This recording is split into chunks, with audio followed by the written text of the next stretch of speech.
Salve, pessoal! Então, voltamos agora com o Habermas, né, de uma teoria aí que tem, né, para nós, assim, só na obra que nós lemos 2 volumes imensos, né, nós vamos tentar fazer um resuminho aqui de 15 minutinhos, máximo, né, para vocês poderem estudar para a prova de vocês, então eu estou tentando, de alguma maneira, pegar só o essencial e o mais denso do nosso estudo. Vamos lá então. Eu vou ficar aqui só nesse slide hoje, né, nesse vídeo.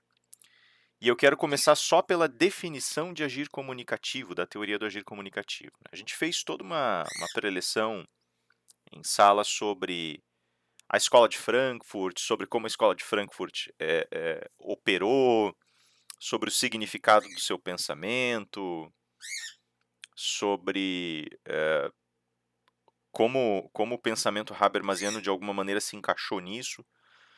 E como ele vai trazer aspectos da democracia norte-americana para dentro do pensamento crítico da escola de Frankfurt, né. Então a gente fez todo aquele estudo, citou alguns autores, deixou algumas obras de leitura, isso se vocês quiserem, né, procurem, já recomendo que façam a leitura ao lado disso da escola de Viena, que tem um perfil oposto, e que tem também observações bastante graves e bastante importantes para a compreensão do que foi o século XX, de como o nosso pensamento foi de alguma maneira costurado e arquitetado para o pensamento de hoje, tá.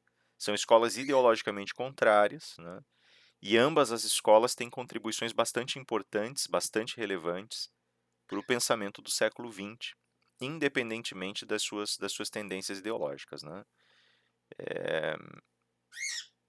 Então, assim, na verdade, o que eu quero comentar com vocês agora é um pouco do que significou a teoria do agir comunicativo. A gente sabe que ela foi uma teoria, iniciada a partir do pensamento de outros filósofos que já tinham desenvolvido uma teoria anterior chamada teoria dos atos de fala, que também vai ser oferecida na obra do Alexi, né, como a gente viu. E a teoria dos atos de fala ela oferece para nós a noção de que todas as vezes que nós produzimos linguagem, nós estamos agindo. No agir comunicativo, essa premissa ela é agravada e ela é finalmente estabelecida dentro de um canal comunicacional. O agir comunicativo ele parte de um pressuposto simples. Toda linguagem é operada entre um emissor e um receptor. E essa estrutura, essa ponte que é feita entre emissores e receptores, ela é estabelecida através de um código e ela vai ter dois grandes universos preambulares, digamos assim, né. O emissor, quando ele emite a fala dele, quando ele emite a ideia dele, ele cria uma expectativa de compreensão em si mesmo. Ele está imaginando que o receptor dele vai entender certas coisas daquela mensagem. E quando o receptor recebe essa mensagem, ele mantém esse universo reflexivo, né, que a semiótica chama de interpretante, e o Habermas, né, vai colocar ali como esse espaço, essa dimensão de compreensão, né, em que esse indivíduo, esse receptor, vai começar a produzir juízos compreensivos específicos, né. Então, nem sempre a comunicação vai se dar de forma harmônica, mas na mentalidade do Habermas, é justamente nos pontos em que nós conseguimos construir uma compreensão comum que nós estabelecemos a comunicação, tá. Uma premissa invertida àquela do Luhmann, né. O Luhmann vai dizer que nós usamos aquilo que sabemos para mostrar aquilo que não sabemos uns para os outros, né. Mas o Habermas entende que a comunicação se dá a partir daquilo que é mutuamente compreendido. E essa comunicação, ela vai ser construída em 2 níveis diferentes. A gente tem que entender que existem pelo menos 2 níveis constitutivos dessa comunicação, né. Esses níveis, eles são representados num primeiro momento com um nível racional e um nível psicológico.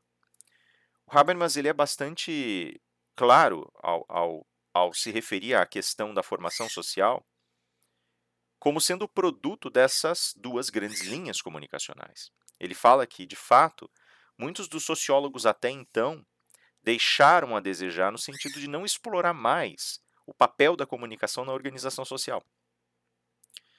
E ele entende que a comunicação tem qualidades cruciais para a consolidação desses esquemas de cooperação que formam uma sociedade, né. Não vou entrar aqui em grandes detalhes, só dei uma relembrada lá na aula que isso vai ser importante, daqui a pouquinho eu vou comentar só um pouquinho mais disso, né.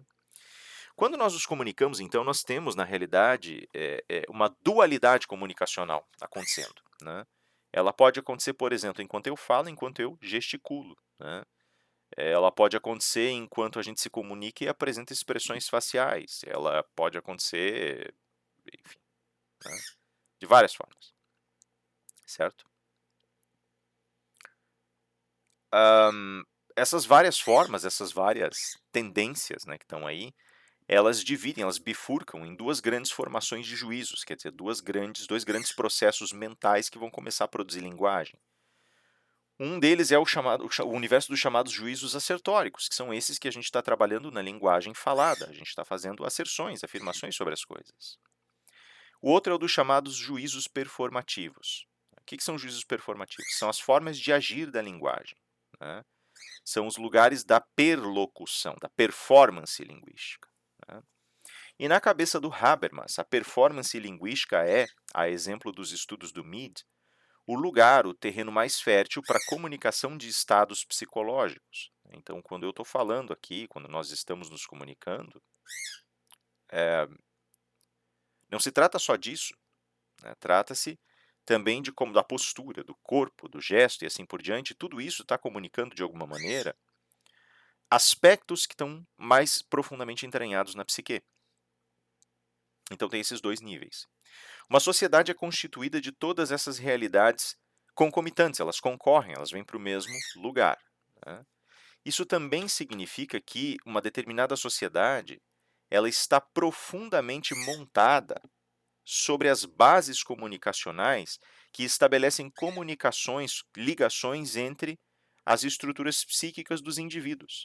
De fato, a gente pode dizer que uma sociedade tem operadores muito claramente ativos para lidar com esses estados estruturais da psique, tá? Então, por exemplo, eu posso dizer que, né, eu vou pegar aqui o exemplo do Habermas mesmo, né? Eu posso dizer que quando uma criança está sendo criada, pelas brincadeiras dela e pela atenção que os pais dão para essa criança, nós vamos poder estabelecer aos poucos a maneira dessa criança absorver a presença de outras pessoas, né? A ideia de uma alteridade, de um outro diante dela. Seja através de relações amistosas, seja através de uma gradual construção de regras, seja através, eventualmente, né, numa idade um pouquinho mais avançada, em 11, 12 anos, do aprendizado da manipulação e tensão das regras para que se tornem mais justas, e, por fim, a educação moral da criança, que vai se completar lá mais ou menos com a maioridade dela, né?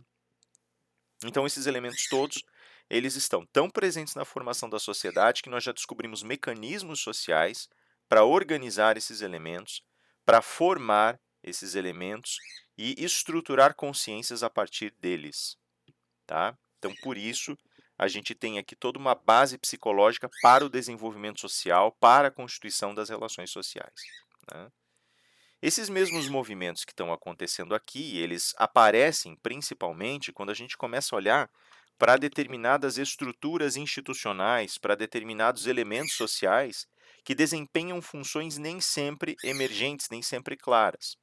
A religião sendo um deles, né? Se a gente for olhar desde as sociedades arcaicas, a religião e as instituições religiosas sempre representaram um papel muito forte na organização de uma determinada sociedade, na composição e estruturação de elementos morais, comportamentais, né, enfim, né, de governança e assim por diante. E esses modelos, eles acabaram sendo transplantados com o passar do tempo para uma nova figura que é chamada de a figura do terceiro observador. Veja, se a gente for olhar as sociedades de hoje, não é todo mundo que necessariamente segue uma religião, né?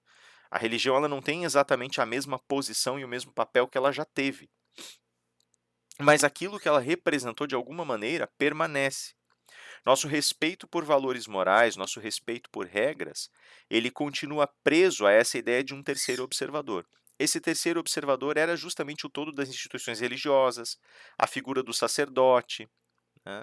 A figura da divindade, que observa todas as coisas em todo momento.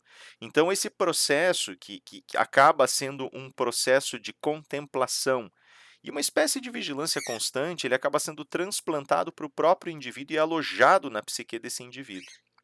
Não é uma comparação tão distante, nem uma comparação tão frágil, olhar, por exemplo, para uma das tópicas do Freud, né, e falar que esse mesmo lugar de vigilância aparece no superego, tá? Não é de todo equivocado fala isso. O superego ele é um pouco mais complicado do que eu estou colocando aqui, né, e do que esse conceito pretende ser.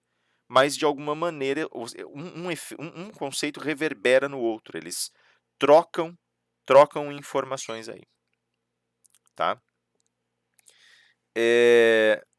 De tudo isso, nós podemos começar a observar, por exemplo, a formação de traços sociais que são dados para a consciência e organizam o meu mundo.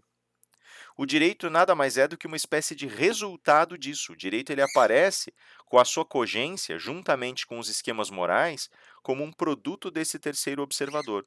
Muitas vezes, não raro, esse terceiro observador ele vai acabar sendo investido de um certo poder correcional. Esse poder correcional é uma herança daquela soberania de que era investido um governo a partir do momento em que ele guardava uma reserva legitimadora de caráter religioso. Tá? Então, você tem todo esse contexto colocado junto, né? Essa mesma relação ela vai permitir a gente começar a conformar harmonia em determinados temas. Nós vamos concordar sobre determinadas questões de uma maneira estruturalmente inerente. Essa concordância nós chamamos de consenso, né? Quando ela não existe, nós temos o tal do dissenso. E ele acontece bastante na realidade. Quanto mais informação nós temos, mais ele acontece, né?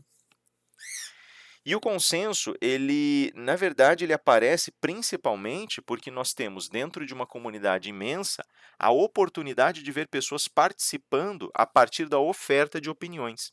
Muitas vezes essas opiniões vão se repetir porque essas pessoas foram criadas para repeti-las, para perpetuá-las, para reproduzi-las. Mas nas situações em que nós não temos consenso, nós buscamos esse consenso pelo diálogo. O diálogo é legitimado porque ele soma todas as pessoas dentro da teoria do Habermas que podem se dispor a falar naquilo que nós chamamos de uma comunidade de falantes. Tá? Então, a gente tem uma comunidade de falantes, eles agem pela fala tentando mudar o universo político e social delas próprias, e essa mudança acontece quando você sedimenta consensos. Beleza? Isso é, assim, uma versão hiper resumida à teoria do Habermas, e é mais ou menos o que vocês precisam saber para a prova de vocês. Beleza? Eu espero que ajude. Já voltamos aqui com com o vídeo do Luhmann, tá? E já vamos explicar um pouquinho mais da teoria sistêmica, deixá-la bem sedimentadinha para a prova de vocês. Beleza? Vemo-nos daqui a pouco. Deus abençoe vocês e até mais.